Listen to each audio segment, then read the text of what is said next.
સુરતના ડિંડોલી પ્રમુખ park overbridge પાસે બાઇક અને આઈસર વચ્ચે અકસ્માત સર્જાયો। હેલ્મેટ પહેર્યા વગર ઓવર સ્પીડથી બાઇક હંકારતા બે યુવાનો આગળ ચાલી રહેલી ટ્રકમાં અથડાયા હતા। અકસ્માતની ઘટનામાં બાઇક સવાર એક યુવકનું મોત થઈ ગયું। એકને ગંભીર ઈજા પહોંચી બંનેને સિવિલ હોસ્પિટલ ખસેડવામાં આવ્યા હતા।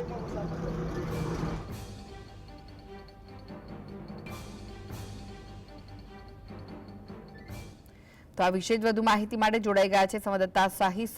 શું છે વધુ વિગતો? બિલકુલ થી ચોક્કસપણે સુરતના ડિંડોલી બ્રિજ પર ગંભીર અકસ્માતનો બનાવ સામે આવ્યો છે। ગતરોજ મોડી રાત્રે અકસ્માતનો બનાવ બન્યો હતો। ટ્રક અને બાઇક વચ્ચે ટક્કર થઈ હતી અને અકસ્માતનો બનાવ બન્યો હતો। ઘટના સ્થળ પર એક યુવકનું મોત થયું છે અને એક બીજો જે યુવક હતો તેને સારવાર અર્થે હોસ્પિટલ ખસેડવામાં આવ્યો હતો। સ્થાનિક લોકો દ્વારા પોલીસને જાણ કરવામાં આવી હતી।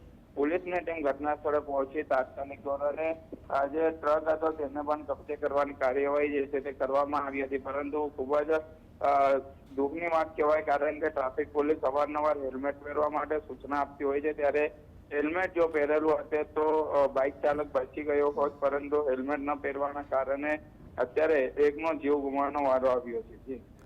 જી, આભાર માહિતી આપવા માટે સાહિસ।